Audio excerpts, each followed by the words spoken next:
35세 되면 다 잘린다고요? 어떻게 이럴 수가 있나요? 세계 경제 2위 국가인 중국에서 35세의 위기라는 놀라운 현상이 발생하고 있습니다. 한때 무한 성장의 대명사였던 중국 경제가 중대한 도전에 직면했는데요. 특히 청년층의 고용 문제가 악화되면서 사회 전반의 불안감이 확산되고 있습니다. 더욱이 혁신과 번영의 상징이었던 선전의 모습이 낯설게 변모하고 있습니다.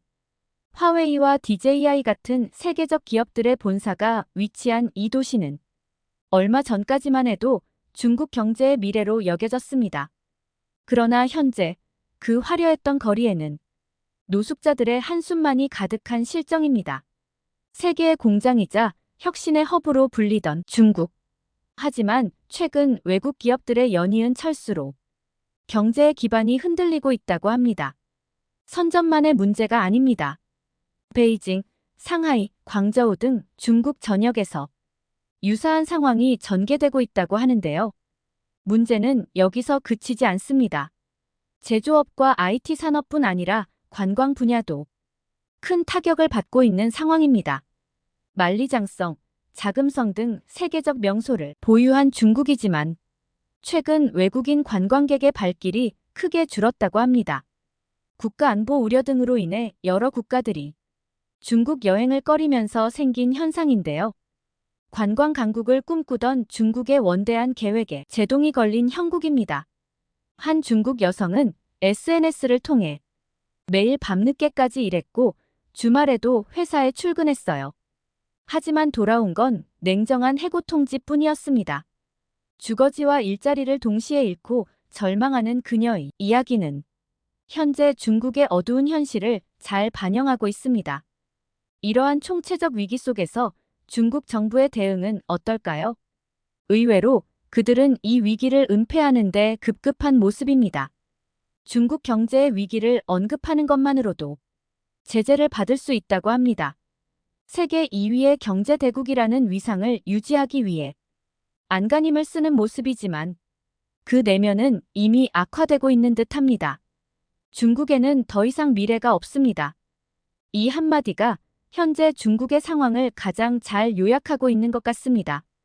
하지만 이것이 과연 중국만의 문제일까요? 세계 경제의 주축인 중국의 위기는 결국 국제 경제 전반에 파급 효과를 미칠 수밖에 없습니다. 특히 한국, 일본 등 아시아 국가들과 미국 등 주요 교역국들은 이미 그 영향을 체감하고 있다고 합니다. 과연 중국 경제는 회복될 수 있을까요? 그리고 이 위기가 우리의 삶에는 어떤 영향을 끼치게 될까요? 중국 현장을 직접 취재한 미국 언론인의 폭로, 지금 시작합니다. 잠깐만요. 1초면 가능한 구독과 좋아요 버튼을 눌러주시면 영상 제작에 큰 힘이 됩니다.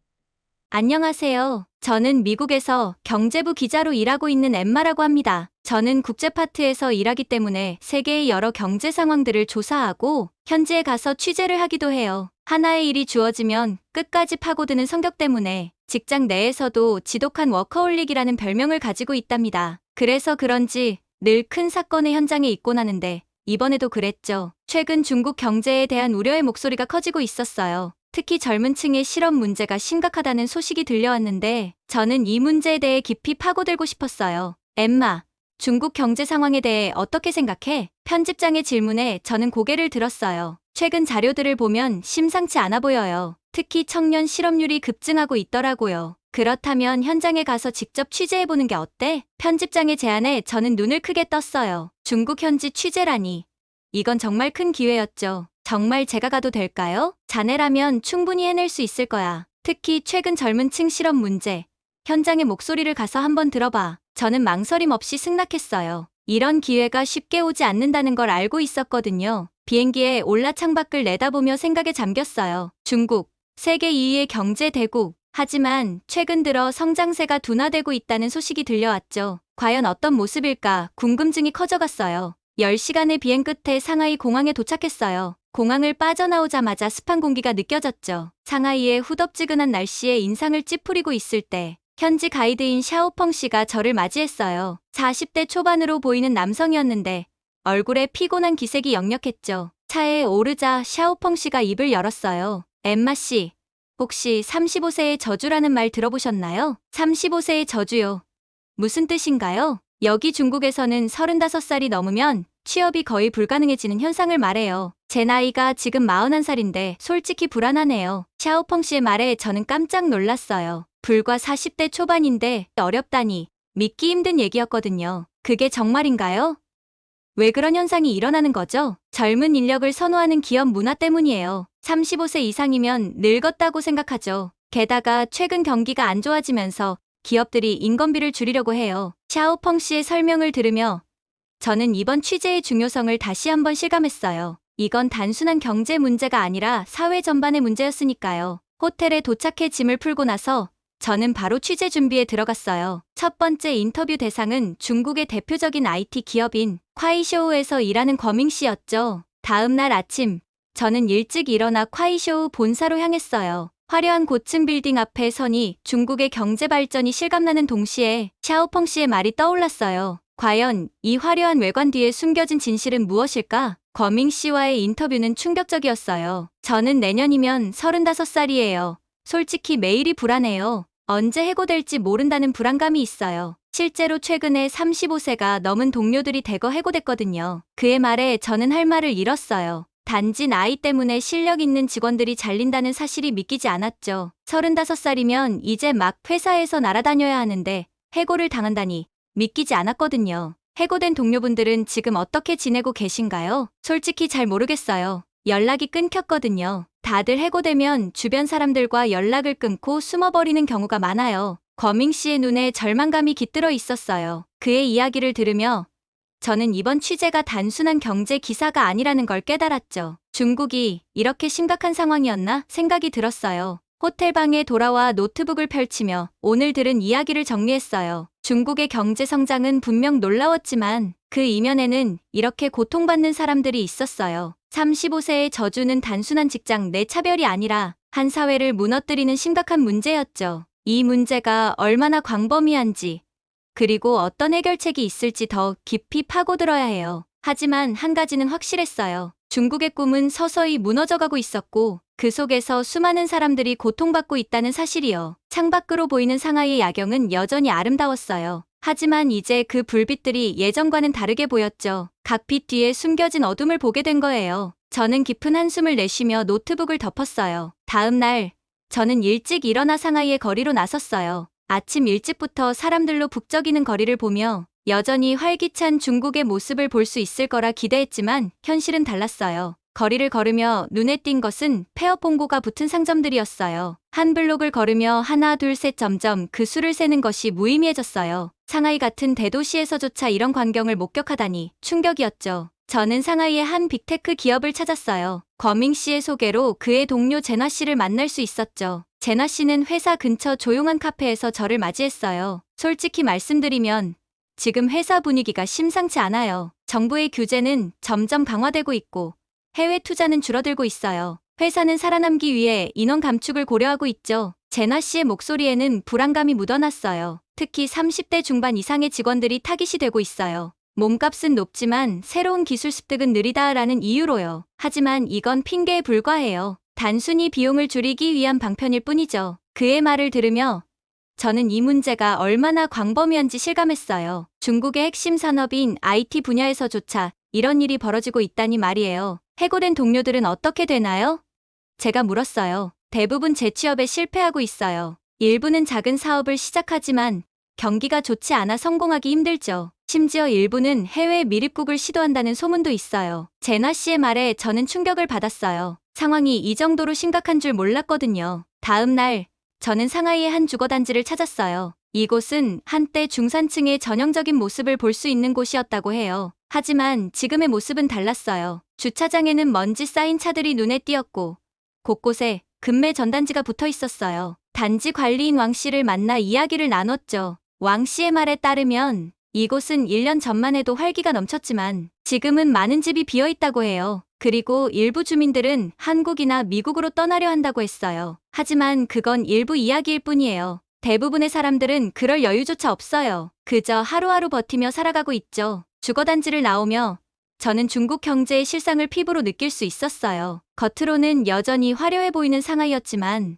그 이면에는 깊은 상처가 자리 잡고 있었던 거예요. 그날 저녁, 저는 한 카페에서 더롱 씨를 만났어요. 그는 최근 한국으로의 이민을 준비 중인 중산층 가장이었죠. 한국으로 가려는 이유가 뭐예요? 더롱 씨는 잠시 생각에 잠기더니 대답했어요. 여러 가지 이유가 있어요. 우선 한국의 생활 수준이 높고 교육 환경도 좋아요. 그리고 무엇보다 정치적 자유가 중국보다 훨씬 크죠. 그의 말에 저는 고개를 끄덕였어요. 실제로 최근 몇 년간 중국인들의 한국 이민이 급증하고 있다는 뉴스를 본 적이 있었거든요. 구체적으로 어떤 점에서 한국의 자유가 더 크다고 느끼세요? 중국에서는 인터넷 검열이 심해요. SNS도 마음대로 사용할 수 없고 정부를 비판하는 글은 쓰기도 어렵죠. 하지만 한국에서는 그런 걱정 없이 자유롭게 의견을 표현할 수 있다고 들었어요. 더롱 씨의 말에서 갈망이 느껴졌어요. 그는 계속해서 말을 이어갔어요. 사실 주변에 많은 사람들이 한국 이민을 고려하고 있어요. 정치적 압박감에서 벗어나 자유롭게 살 수 있다는 점이 가장 큰 매력이에요. 저는 궁금증이 생겼어요. 그런데 모든 사람이 쉽게 이민할 수 있는 건 아닐 텐데.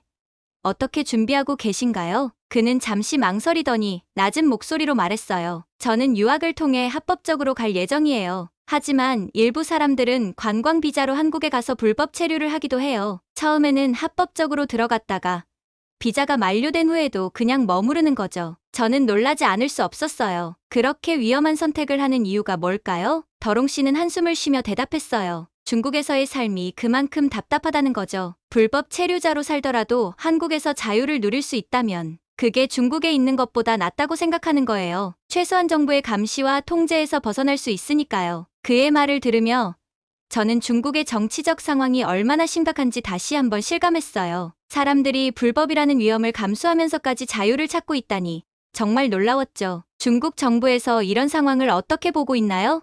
제가 물었어요. 공식적으로는 이런 문제가 없다고 하죠. 하지만 실제로는 해외로 떠나는 사람들을 막으려고 여러 가지 조치를 취하고 있어요. 여권 발급을 어렵게 한다거나 해외 송금을 제한하는 등의 방법으로요. 더롱 씨의 이야기를 들으며 저는 중국의 현실이 얼마나 답답한지 다시 한번 깨달았어요. 경제적인 이유뿐만 아니라 정치적 자유를 찾아 떠나는 사람들, 그리고 그들을 막으려는 정부의 노력까지, 이것이 바로 현대 중국의 모순된 모습이었던 거예요. 다음 날, 저는 상하이 외곽의 한 허름한 찻집에서 저는 익명을 요구한 한 남성과 만나 충격적인 이야기를 들을 수 있었어요. 그는 미립국 브로커였죠. 요즘 미국행 문의가 폭주하고 있어요. 그가 작은 목소리로 말했어요. 대부분 30대 후반에서 40대 초반의 사람들이에요. 중국에서 더 이상 희망이 없다고 생각하는 사람들이죠. 그의 말에 따르면 미국으로 가는 방법은 다양했어요. 멕시코를 거쳐 육로로 국경을 넘는 방법부터 컨테이너 선에 몰래 타는 방법까지 있었죠. 위험하지 않냐는 저의 물음에 브로커는 대답했어요.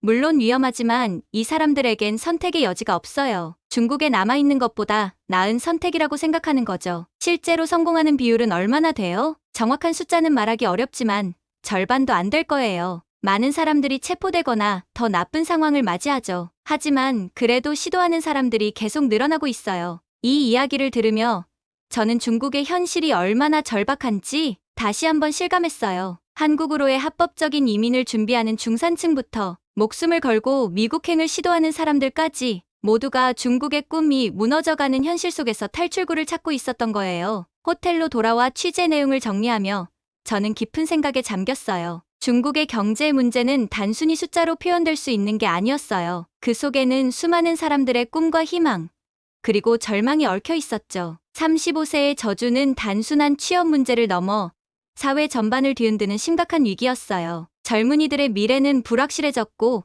중년층은 갈 곳을 잃어가고 있었죠. 그리고 그 속에서 사람들은 한국이나 미국 같은 외국으로의 탈출을 꿈꾸고 있었어요. 하지만 이런 탈출이 새로운 문제를 야기하고 있다는 사실을 알게 됐어요. 한국의 이민국 관리와 비밀리에 인터뷰를 할 기회가 있었는데 그는 충격적인 이야기를 들려줬어요. 최근 중국인 불법 체류자가 급증하고 있습니다. 대부분 관광 비자로 입국한 후 체류 기간을 넘겨 불법으로 머무르고 있어요. 이들 중 상당수가 불법 취업은 물론 각종 범죄에 연루되고 있습니다. 이는 한국뿐만 아니라 미국에서도 비슷한 상황이었어요. 캘리포니아의 한 경찰관은 이렇게 증언했습니다. 중국인들의 불법 입국이 늘면서 관련 범죄도 증가하고 있어요. 특히 조직화된 범죄 집단들이 인신매매, 마약 유통, 돈 세탁 등에 가담하고 있습니다. 이러한 문제는 중국의 경제 위기가 단순히 중국 내부의 문제로 그치지 않는다는 것을 보여주고 있었어요. 그것은 주변국, 특히 한국과 미국에 직접적인 영향을 미치고 있었죠.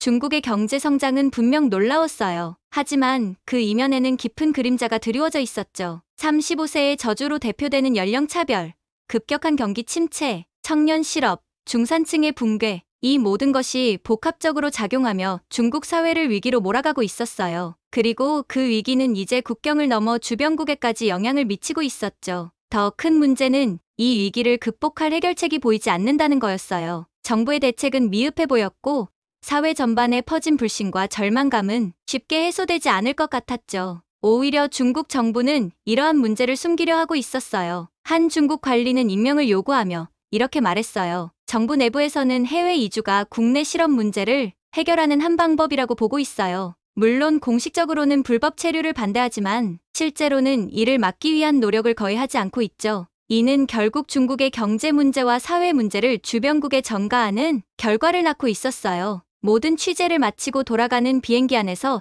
저는 창밖으로 점점 작아지는 중국 대륙을 바라보았어요. 그 광활한 땅에서 목격한 현실이 머릿속을 맴돌았죠. 중국의 위기는 단순히 국경 안에 갇힌 문제가 아니었어요. 그것은 마치 보이지 않는 실처럼 이미 세계 곳곳으로 뻗어나가고 있었습니다. 노트북을 펼치며 저는 이번 기사의 방향을 결정했어요. 단순히 경제 지표나 정치적 분석을 나열하는 것이 아니라 이 위기가 어떻게 우리 모두의 일상에 스며들고 있는지 보여주고 싶었습니다. 무너져가는 중국의 꿈이 어떻게 한국과 미국, 그리고 다른 나라들의 현실을 바꾸고 있는지 생생하게 전달하고 싶었어요. 경제 위기, 청년 실업, 불법 체류, 범죄율 증가, 이 모든 것들이 서로 어떻게 연결되어 있는지, 그리고 그 영향이 어떻게 국경을 넘어 퍼져나가고 있는지를 밝히는 것이 제 임무라고 생각했습니다. 비행기가 구름 위로 올라가며 저는 키보드를 두드리기 시작했어요. 이 기사가 많은 사람들의 눈을 열어주고 우리가 직면한 현실을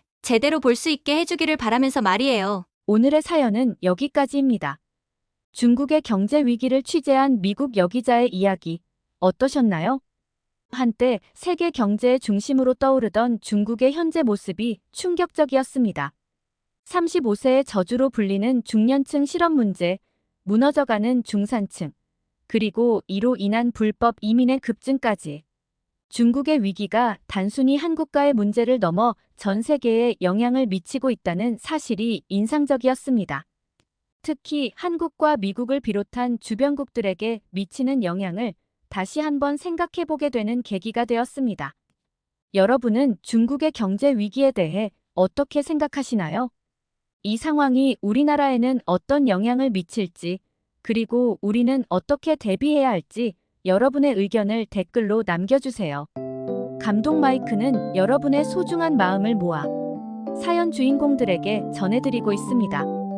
여러분 주변에 감동적이거나 재미있는 실제 사연들을 제보받고 있으니 언제든 저희 공식 메일로 제보해주세요. 여러분이 보내주신 사연이 다음 영상의 주인공이 될 수 있습니다. 오늘 들려드린 사연이 마음에 드셨다면 구독과 좋아요 눌러주시고 주변 분들과도 공유해주세요. 여러분의 작은 관심과 응원이 더욱 좋은 콘텐츠를 만드는데 큰 힘이 됩니다. 지금까지 감동 마이크였습니다. 끝까지 시청해주셔서 감사합니다. 다음에 더 감동적인 사연으로 찾아뵙겠습니다.